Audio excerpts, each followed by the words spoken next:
In this video, I'll walk you through the tools you need to start creating React apps.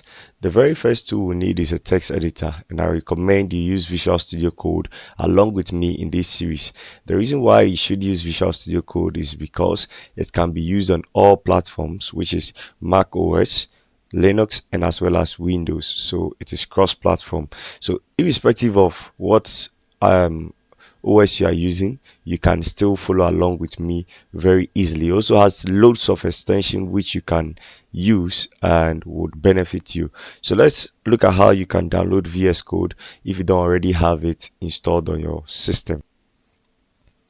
So to download VS Code, you simply have to search for Visual Studio Code download right in the browser, and once the search page is loaded up, click on the very first link here, which will take you to the download page.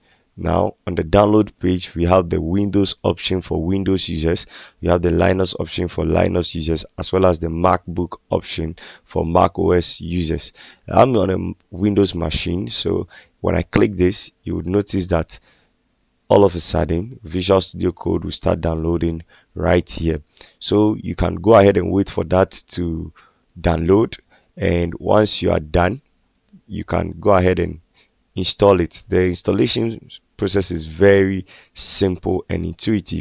So once you download Visual Studio Code and install it on your system, this is what it would look like when you open it or launch the application. So this is the very basic thing we need: a text editor, which is Visual Studio Code.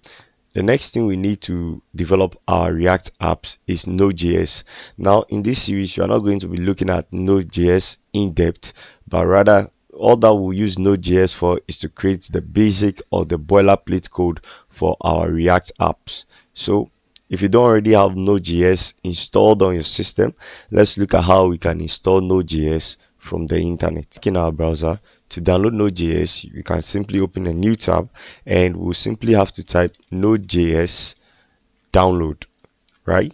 And when we hit enter, from the search results, click on the very first link, right? And it will take us to this website. This website enables us to download Node.js both through the terminal or to get a pre-built Node.js. I'm going to teach you how to get it pre-built because it's a very simple version. If you're on Windows, scroll to the bottom of the website first of all, and if you're on Windows, you can keep this setting as it is. Or if you're on a Mac, you can simply click here and go to get Mac or get Linux. I'm on Windows, so I'll keep it as Windows. And if you're on Windows, you can simply select your architecture which you are on here. I'm on 64, so I'll keep it like that. And once I click on this Windows installer, Node.js will begin to install in my browser. So this is simply the installer, and I'm going to walk you through how to install Node for your application development, right? So once the installer opens up, it tells you welcome to Node.js setup wizard. Click on next, and you can go through the terms and conditions. Once you are done, you can click on accept the terms and licenses and click on next. This simply means where you want Node to be installed in your folder. I keep the default settings and I'll click on next.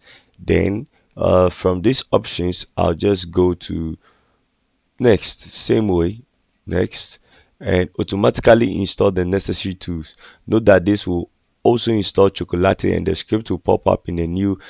Usually I'll keep this unchecked, so don't do this because it will take way too much time usually. Yes, so I just leave it like that and click on next, and we'll click on install. Click on accept.